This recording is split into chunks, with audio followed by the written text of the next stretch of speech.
안녕하세요, 면접준장입니다. 오늘은요, 여러분, 자영업자 대출에 대해서 알아볼 거예요. 지금 자영업자 대출이 천조라는 얘기가 있는데, 와, 진짜 많다라고 생각하면서 이게 실질적으로 우리한테 어떤 위험이 있을까? 오늘 영상을 통해서요, 여러분들이 취업을 준비하시건 아니면 직장에 다니시건 이 부채라는 게 굉장히 이제 무서운 놈인데, 이 이슈들을 투자자들의 마음을 알 수 있어요. 그래서 오늘 영상을 끝까지 보시고, 과연 자영업자 대출이 어떠한 지금 문제점이 있고 앞으로 어떤 부분들을 우리가 소비자들한테 알려주면 좋은지 그 부분에 대해서 볼 테니까요, 오늘 영상 끝까지 집중을 해주세요. 금융 불안 지수가요, 지금 9개월째 상승 중이래요. 와, 엄청난 거죠. 자영업자 대출이요, 천조, 지금 위험 신호랍니다.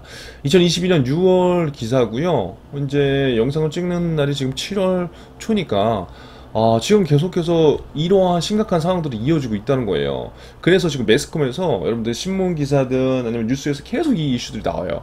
그래서 불안할 수 있거든요. 그래서 이런 내용들을 아무튼 잘 한번 보시면 좋을 것 같아요. 자, 한국은행이 22일 올해 상반기 금융안정 보고서를 내고 국내 금융시장의 변동성을 나타내는 지표인 금융불안지수 FSI가 지난 3월부터 주의 단계에 접어들었다고 밝혔대요. 주의. FSI는 금융 안정에 영향을 미치는 갖가지 실물 금융 지표로 산출한대요. 8 이상 22 미만이면 주의, 22 이상이면 위기라는 거예요. 야, 이거 심각하네요. FSI는 작년 8월 0.9를 기록한 이후 9개월 연속으로 높아져서요, 지난 5월에는요 13을 기록했대요. 특히 지난 3월 8.9를 기록하며, 야, 이때부터 주의 단계에 접어들었대요. 저도 FSI 이 지표를 처음 알았어요. 저도 처음 알았어요. 뭐 모르면 같이 배워가면 되는 거죠. 자, 중요한 건 뭐라면 지금 이 지표가 하나의 금융 불안을 얘기하는 척도로 이제 볼 수 있는데, 지금 8 이상 22 미만이면 주의 단계, 주의. 그러니까 우리나라가 지금 작년 8월, 21년 8월에는 뭐였어요? 수치가 0.9였다는 거예요. 그런데 여러분 보세요. 와, 지난해 5월, 22년 5월, 불과 몇 개월 사이에요. 지금 한 7개월 사이 0.9에서 지금 13으로 엄청나게 이 금융 불안 지수가 올라갔다는 거예요. 이거를 보면은 이제 어느 정도 이게 뭐 100% 맞다 그건 아니지만, 우리가 약간 심리를 예측해 볼 수 있는 거죠. 그렇죠? 그래서 지금 굉장히 불안 지수가 높아져 가고 있는 상황이다.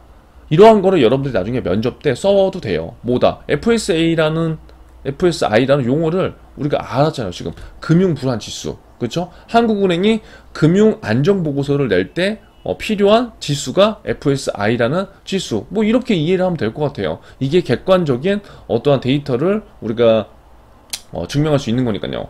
자, 하나는 금융 취약성 지수 FVI도 있대요. FVI도 있는데 이것도 지금 높은 수준이래요. 이런 거 여러분 다 외울 생각하지 말라고요. 아시겠죠? 우리는 지금 취업을 하고 적용을 하는 게 중요한 거지, 이런 용어 하나하나를 다 지금 이해하자는 게 아니에요.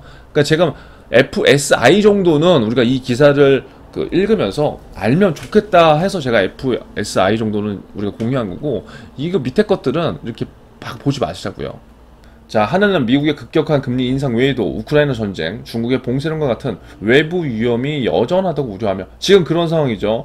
지금 미국도 그렇고 한국은행도 그렇고 지금 뭐 빅스텝, 자이언트 스텝 얘기가 계속 나오고 지금 금리를 계속적으로 인상하고 있죠. 그러니까 앞으로도 금리가 계속적으로 상승될 가능성이 많다고 제가 지금 이전 매식경 영상 분명히 얘기했습니다. 이해 안 되시면 이전 매식경 영상 반드시 보세요. 자, 그리고 지금 우크라이나 전쟁 사태도 있고 중국의 봉쇄력, 그러니까 외부 위험들이 계속 지금 있다고 생각을 하는 거예요. 그런데 외부 위험만 또 있는 게 아니라 지금 현재는 내부적인 위험도 있다. 자영업자 대출과 가계주택 대출 금융 시스템에 타격을 입힐 불안 요소가 이제 계속적으로 있다는 거죠. 자, 근데 이 자영업자 대출 960조 원이 굉장히 이제 치명타라고 얘기를 하는 거예요. 우리나라 민간 부채는 GDP의 2.2배에 달한대요. 그러니까 굉장히 많은 거죠. 지금 가계와 기업 부채를 합친 개념인 민간 신용이 올해 1분기 기준으로 GDP 대비 219.4% 이른대요.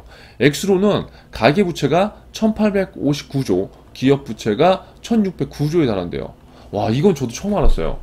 기업 부채가 저는 훨씬 더 많다고 생각했는데, 야, 가계부채가 지금 조금 더 많은 상황이네요. 여러분, 이게 엄청나게 많은 거잖아요, 지금 결국. 자, 하나는 올 들어 가계대출은 증가세가 둔화됐지만 기업대출은 14.8% 늘었다고 밝혔다. 그러니까 이거를 보고 우리가 흐름을 이해할 수 있는 거예요.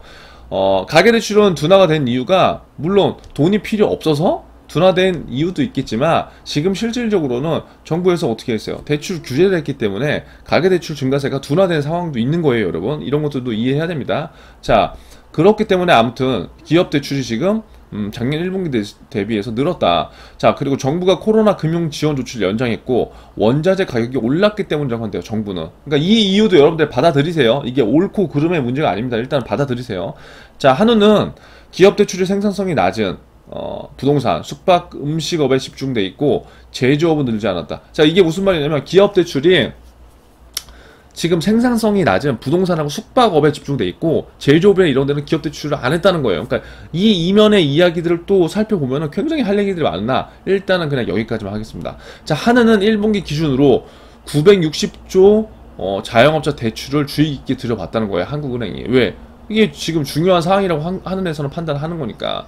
이 중 코로나 사태 직전에 2019년 말보다 40.3% 늘어난 액수다. 그러니까 이런 것들은 제가 봤을 때 여러분들이 면접에서 좀 필요할 수도 있어요. 왜냐? 2019년 말보다 40.3% 늘어났어. 뭐가? 가계부채가. 그러면 지금 2019년 말보다 21, 22년 중반이니까 2년 반 동안에 가계부채가 40.3%가 늘어났다는 거는 이건 굉장히 심각한 얘기예요. 이건 팩트거든요. 이런 수치 정도는 여러분들이 외워놓으시면 여러분들이 어디에도 써먹을 수 저는 있다고 생각해요. 40.3% 외워놓으세요. 그리고 가계부채가 약 1000조. 이런 숫자들을 어떻게 조합을 해서 면접장에서 던지느냐, 그런 것들을 듣고 면접관분들이 뭐예요? 아, 이 친구는 관심이 많구나, 평소에. 이거 사실 관심이 없으면 여러분 이게 무의식적으로 튀어나오기 굉장히 힘들어요. 그래서 제가 숫자를 계속적으로 중요하다고 생각하는 이유가 이런 거예요. 자, 하나는 오는 9월 예정대로 채무상환 연기와 손실보전금 지급이 끝날 경우 자영업자들의 채무상환 부담이 급격하게 커질 것으로 봤다. 자, 이거 뭐예요?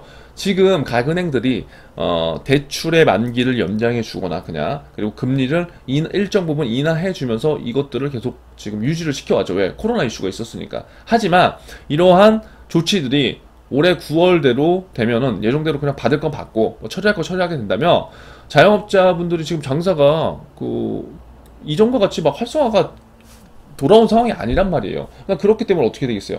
채무 상환 부담이 급격하게 커질 것이라고 지금 생각을 한다고 지금 하면서 판단하는 거예요. 그러니까 이런 이슈들이 일정 부분 저도 맞다고 이제 생각을 하거든요.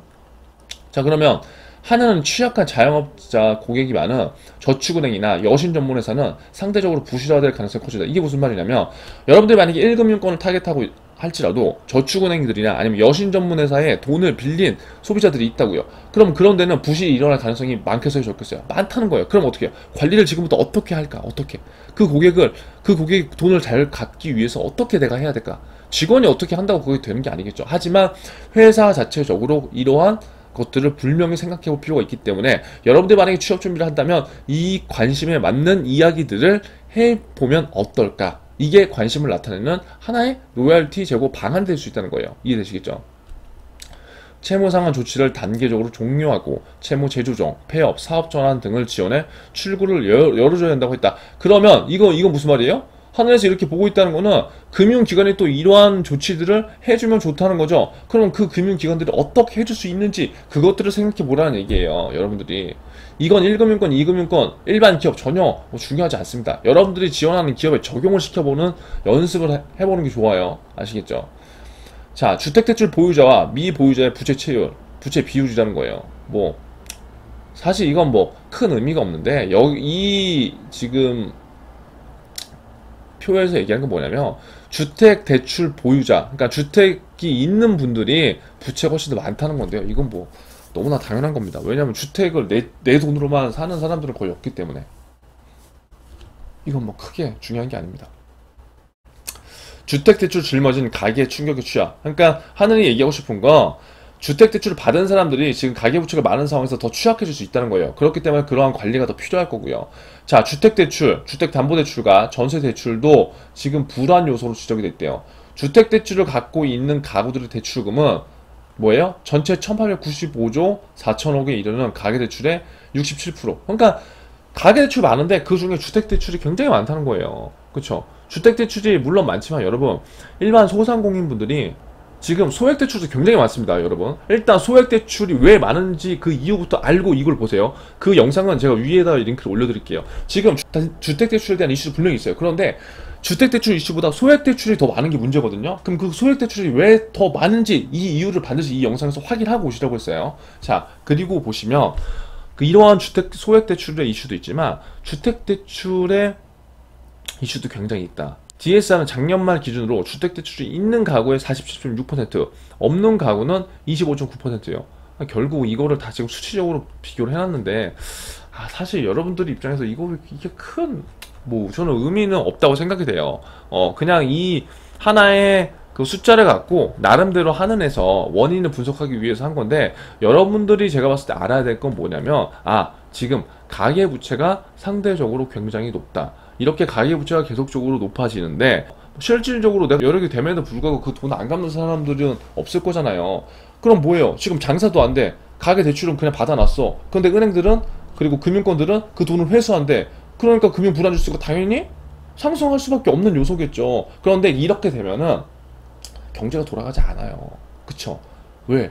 제일 밑단에 있는 소상공인 자영업자분들 살아나야 된다고요. 근데 지금 코로나 때문에 그렇게 회복할 수 있는 기간이 없었잖아요. 자, 그러면 이제 금융기관과 다른 기관들이 이걸 어떻게 잘 연계적으로 살아나게 할 것인가, 그런 것들에 대한 대안이나 이런 것들을 생각해 볼 필요가 분명히 있다는 거죠. 그리고 그런 것들을 여러분들이 기업 포인트로 조금 고민을 해보시면 좋은 거고요. 이런 상황에서 불과 얼마 되지 않은 시점에서 자영업자 대출 경쟁 엄청 했거든요. 이게 굉장히 웃긴 상황이잖아요. 이 영상 꼭 참고해 보세요. 그러니까 지금 자영업자 대출이 천조가 됐는데 자영업자 대출 받으라고 막 온갖 난리를 다 쳤단 말이에요. 그러니까 이 영상을 꼭 보시면서 이거 뭐 도대체 뭐야, 대출을 받으라고 하더니 또 지금은 그게 문제가 된다고, 이거 뭐 어쩌라는 거야, 이런 것도 우리가 생각해 볼 필요가 있는 거예요, 현실적으로. 근데 오늘 영상 보시면서 진짜 불안하다, 우리나라 망하겠다, 뭐 그게 아니라 금융 불안 지수를 지금 9개월째 상승시키고 있는데 자영업자 대출이 약 1000조가 됐다고 했잖아요. 그러면 이 1000조가 급격하게 지금 7, 8개월 만에 몇 퍼센트가 늘었다고 했나요? 약 40%가 늘었다는 거예요. 위험하다는 겁니다. 그럼 이것들을 어떻게 막을 것인지, 내가 만약에 직원이다, 직원이 막을 수는 없지만 그 회사에서 좋은 제도들과 프로세스들이 나와준다면 소상공인 자영업자분들도 힘이 될 거고, 금융기관도 무리 없이 대출을 오늘 회수할 수 있겠죠. 즉 부실채권을 만들지 않는다는 거죠. 그래서 이 영상을 보시고 딱 답이 이거다 라고는 제가 얘기하지 않지만 여러분들이 한 번쯤은 생각해 보시고, 대출이 그래서 지금 중요한 거는 뭐냐면 그런단 말이에요. 그래서 끊임없이 여러분들은 이거에 관심을 가져야 되고, 이건 여러분들이 금융권 취업을 하거나 안 하면 상관이 없습니다. 여러분들이 앞으로 취업을 해서도요, 대출이 필요할 거고요. 그 대출의 시장의 움직임에 따라서 여러분들이 조건이 똑같음에도 불구하고 돈을 받을 수 있고 받을 수 없고, 이제 이런 상황들이 달려요. 그래서 지금부터 꼭 관심을 가지라는 말씀 드리면서 오늘 매식경도 여러분들한테 작은 도움이 됐으면 좋겠습니다. 자, 여러분 하나하나씩 달려가고 있으니까요, 반드시 제가 위에 링크 올려드린 영상은요 반드시 같이 학습을 하세요. 그래서 그 하나의 그 소콘텐츠를 여러분 종합적으로 익히시면 여러분들 실력이 정말 쑥쑥 올라갈 겁니다. 믿고 따라오세요. 여러분 오늘 영상 도움되셨으면 좋아요, 구독, 못가죠? 알림 설정까지 해주시면 감사하겠습니다.